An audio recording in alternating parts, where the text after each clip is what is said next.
Olá, amigos da TV Justiça, já está começando mais uma edição do Direito Sem Fronteiras. O programa desta semana vai falar dos acidentes marítimos. O que acontece se um navio brasileiro com tripulação espanhola e passageiros marroquinos sofrer um acidente em águas internacionais ou em águas de um país asiático, por exemplo? E se houver mortes, quem tem competência para comandar uma investigação? E se o tal navio for ilegal, transportando imigrantes ilegais? Muita pergunta, né? Então continue com a gente para saber as respostas. Navios naufragando durante guerras são acontecimentos até esperados. Mas em tempos de paz, aí cada situação deve ser vista de uma maneira. O pior acidente marítimo, depois da Segunda Guerra Mundial, aconteceu no mar Mediterrâneo, com um barco pesqueiro líbio. Pelo menos 800 pessoas morreram afogadas. Autoridades italianas tomaram conta do caso. O capitão e o ajudante dele foram condenados. Como se vê, no caso concreto, há muitas questões que têm de ser solucionadas para que possa se determinar quais os rumos do direito neste caso. Para ajudar a responder a esta e outras perguntas, aqui nos estúdios da TV Justiça estão o mestre em Direito Internacional e advogado especializado em Direito Marítimo, Levenciano, e a doutora e mestre em Direito e professora de Direito Marítimo, Ingrid Zanella. Vamos começar ilustrando exatamente com essa questão que foi apresentada na reportagem. A quem cabe, portanto, a investigação, a quem coube, no caso especificamente, já que se trata de um caso real, a investigação neste caso? O acidente noticiado com essa embarcação líbia aconteceu, na verdade, em alto mar. E, por conta disso, a regra é que quem rege a investigação sobre qualquer acidente que aconteça em qualquer navio em alto mar, nos termos da Convenção, é a autoridade da bandeira do navio, a autoridade do pavilhão. Mas há exceções. Há exceções em situações como a do caso, porque o comandante da embarcação, que era de nacionalidade da Tunísia, pediu socorro às autoridades italianas. E uma das exceções é que quando você pede assistência à autoridade de outro estado que não a da bandeira, a autoridade desse outro estado que não o da bandeira da embarcação tem jurisdição para investigar o acidente. Aliás, esse acidente lamentável e triste, do ponto de vista do direito internacional, ele tem uma série de elementos de extraneidade, porque se tratou de uma situação de uma embarcação de nacionalidade líbia, com um comandante da Tunísia, que abalroou um navio português em águas, em alto mar, em águas internacionais, se quiser assim dizer. E daí uma série de elementos de extraneidade interessante, mas uma das exceções da possibilidade de outro estado que não da bandeira investigar o acidente é justamente a situação de ter se pedido assistência, como foi no caso. Como ele bem ponderou, no direito marítimo, para se estabelecer a responsabilidade, competência e jurisdição, existem elementos de conexões no direito internacional. No direito marítimo é muito comum, sempre em alto mar, onde ocorreu o acidente, se ponderar, se investigar mediante as leis da bandeira da embarcação. A bandeira da embarcação, de acordo com a Convenção das Nações Unidas sobre o Direito do Mar, a Convenção Montego Bay, ratificada pelo Brasil, norma basilar do direito marítimo e do direito do mar internacional, ratifica e quer dizer que é a nacionalidade daquela embarcação. Então, como regra geral, qualquer acidente ocorrido em alto mar será julgado e investigado pelas autoridades da nacionalidade da bandeira do pavilhão daquela embarcação. Óbvio que isso é regra geral. Nesse caso, a gente teve um acidente envolvendo uma embarcação de um país, um comandante de nacionalidade de outro país e um terceiro país, que foi a Itália, que avocou para si a competência e a jurisdição para julgar esse tipo de acidente. E eu entendo que isso tem 3 fundamentos básicos. Um, como bem ponderou o doutor Levenciano, se dá pelo fato de ter se solicitado ajuda. O segundo caso é porque envolve uma prática proibida internacionalmente pela Convenção Montego Bay, que é o tráfico de pessoas, né? Que, na verdade, como Montego Bay se refere a tráfico de escravos, mas nós podemos fazer uma interpretação análoga, né? E entender que se trata de tráfico de pessoas. E Nesses casos, inclusive o Código Bustamante, que é o Tratado Internacional de Direito Privado do Mar, estabelece em seu artigo, se eu não me engano, 308, que ao nessas práticas proibidas, o Estado captor poderá julgar esses acidentes ocorridos em alto mar. Então, isso é uma exceção à regra. Nós conseguimos perceber que existem 3 elementos de conexões do direito internacional nesse caso, quais sejam nacionalidade dos embarcados, bandeira da embarcação e o Estado captor. Então, essa foi uma exceção à regra e a Itália exerceu sua competência ou jurisdição de forma correta. Agora, uma questão. Falamos a respeito justamente de quem detém essa jurisdição, nesse caso especificamente, de maneira genérica, mas, por exemplo, a investigação sendo feita pelas autoridades italianas, quem julga? Quem julga, no caso, o que foi julgado foi um crime, né? Um crime de homicídio culposo, pelo menos, né? Porque há elementos aí, talvez até para se imaginar um homicídio doloso, mas até onde acompanhei o resultado das investigações foi a condenação de 19 anos do comandante da embarcação e 5 anos do seu imediato. E foram julgados por homicídio culposo, além de uma multa que tiveram que pagar. Então, nós estamos falando de uma jurisdição penal. No caso, foi julgado pela Justiça Criminal Italiana, que determinou essa sentença condenatória aos tripulantes da embarcação. A jurisdição penal, ela é tipificada nessa Convenção das Nações Unidas sobre o Direito do Mar e a Itália também é signatária da Convenção, tendo-a ratificado. Então, invocou o artigo 27 da Convenção das Nações Unidas sobre o Direito do Mar, justamente nessa questão do fato de o comandante da embarcação ter pedido assistência às autoridades italianas. Foi realmente um fato muito inusitado, porque os sobreviventes dizem que ele jogou o barco em cima de um navio português que veio prestar socorro, uma vez informado pelas autoridades italianas. Um navio mercante, conteneiro, que estava nas imediações do local da onde estava a embarcação, veio socorrer, na verdade, ou prestar assistência a essa embarcação e os sobreviventes dizem que o comandante jogou o barco ou foi imperito com relação à navegação e se chocou com o navio português, com o casco do navio português. E daí o afundamento rápido, em 5 minutos, da embarcação e a morte da maior parte das pessoas que estavam a bordo. Vou perguntar à doutora Ingrid, mas pode ficar à vontade para fazer qualquer intervenção, também da mesma forma nas outras perguntas. Vamos pegar a mesma situação em termos da composição dos personagens, mas modificar um pouquinho o ato em si, ou o fato em si, e que suponhamos que tivesse sido um mero acidente e houvesse um prejuízo material que gerasse a necessidade de investigação por todas as consequências jurídicas a partir daí. Nesse caso, também a quem caberia fazer as investigações e o respectivo julgamento? Perfeito, Cadu. Em todo acidente da navegação, nós temos que considerar 3 âmbitos de responsabilidade. A responsabilidade penal, nesse caso, houve a jurisdição italiana para punir, na verdade, houve o crime de homicídio, o crime de tráfico de pessoas também, né? A responsabilidade administrativa, que nós temos a competência no Brasil do Tribunal Marítimo para estabelecer que tipos de infrações são pertinentes para o armador, para o comandante, para o proprietário da embarcação. Nesse caso, por exemplo, nós tivemos o abarroamento de 2 embarcações, nós tivemos o naufrágio, que são acidentes de navegações. Como fatos, nós tivemos a improbidade da embarcação, porque aquela embarcação era uma embarcação de pesca, que estava levando equivocadamente, irregularmente, pessoas transportando, e nós temos a responsabilidade civil.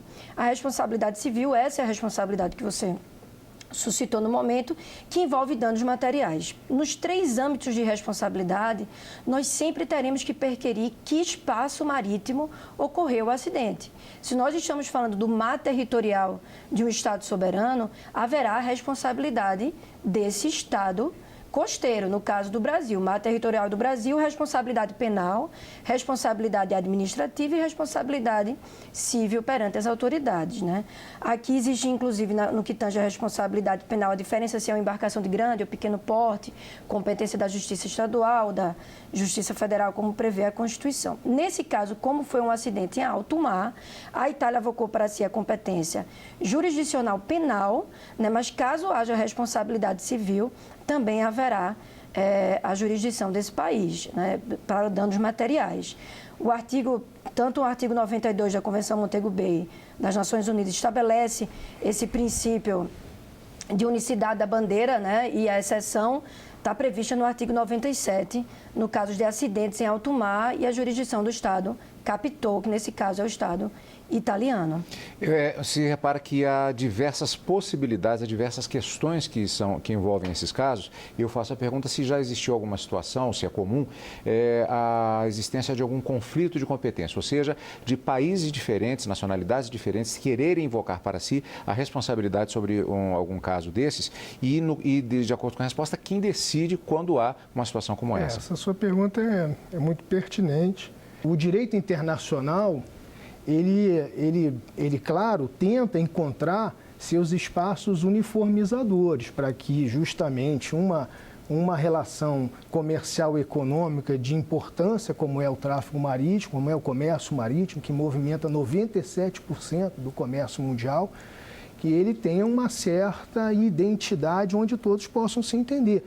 Mas acontecem situações onde a lei de determinado país entende-se ter jurisdição para determinado fato e a lei de outro país também entende que tenha jurisdição para determinado fato. Aí, dependendo da situação que tiver em discussão, você tem possibilidade de resolução desse conflito, como, por exemplo, a Convenção de Montego Bay, ela previa a existência de um tribunal internacional para resolver questões relacionadas ao direito do mar, que é um tribunal que existe em Hamburgo. Mas, se não for uma questão relacionada aos espaços marítimos, ao direito do mar, a regra, inclusive, é que não exista litispendência internacional. Ou seja, em matéria de direito privado, principalmente, de direito material, direito substantivo material, normalmente poderá acontecer situações onde um Estado entenda que tenha jurisdição em função da existência de um nacional prejudicado do seu Estado na situação. E um outro Estado também entenda que tenha jurisdição, seja pela regra de aplicação de um dispositivo da Convenção de Montego Bay, dessa Convenção das Nações Unidas, ou por algum outro elemento de conexão. E aí, em função de se respeitar a soberania de cada Estado, um não pode dizer ao outro que esse tenha ou que não tenha, porque o império da soberania, em termos de estabelecer até onde estende a jurisdição de cada Estado, é de cada Estado. Então, por isso que a regra, se pegar, por exemplo, o nosso novo CPC, ele replicou o que já estava no CPC antigo, que é a inexistência de litispendência internacional. Ou seja, você pode ter, por incrível que pareça, uma mesmíssima ação, com as mesmas partes, o mesmo pedido e a mesma causa de pedir em duas jurisdições diferentes, sem que você possa vir aqui e obstar o andamento dessa ação que esteja acontecendo aqui pelo fato de que já existe essa outra ação no outro Estado. Isso também é muito comum no direito marítimo de acontecer situações onde esse fenômeno de você ter um juiz de uma determinada jurisdição tendo que julgar uma causa com uma lei de um outro Estado. Isso pode acontecer. O Direito Sem Fronteiras vai para um intervalo rápido e volta daqui a pouquinho, que temos muito mais perguntas, é claro, a respeito desse tema. Aguarde aí.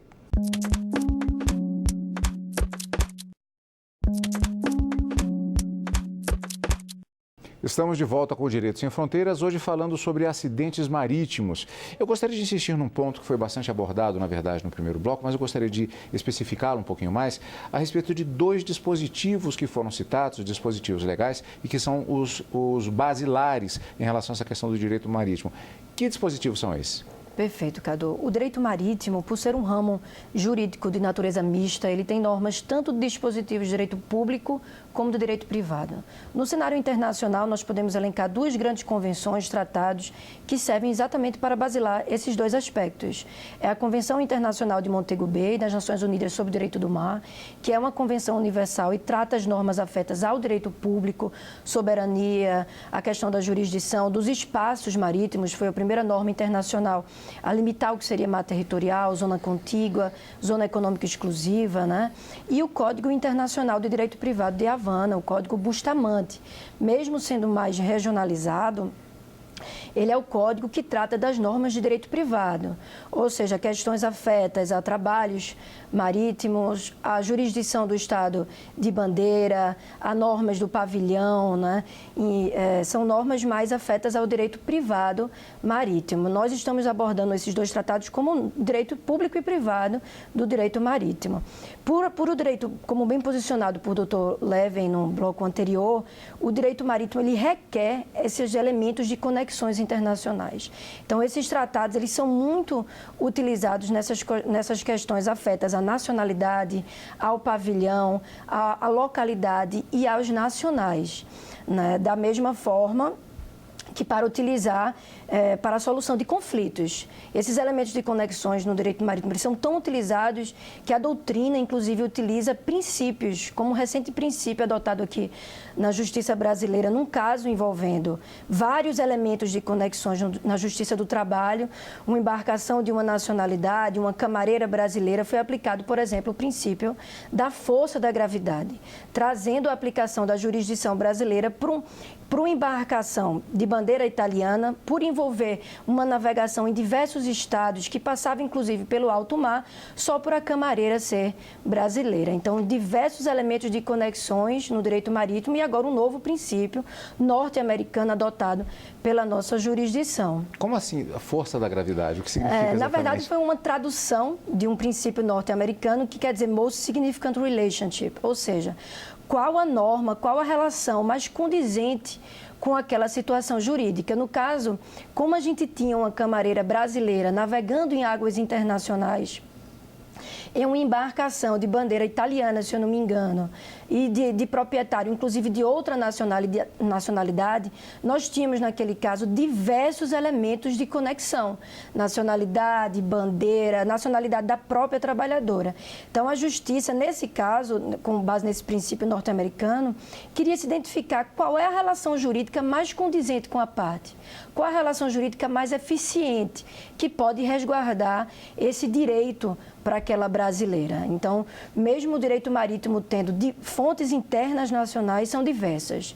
Nós temos a Lei de Segurança do Tráfego Aquaviário, temos a lei que rege o Tribunal Marítimo, temos o Código Comercial de 1850, que ainda está em vigor atualmente, mas no âmbito internacional, como dois códigos internacionais basilares, nós podemos citar esse.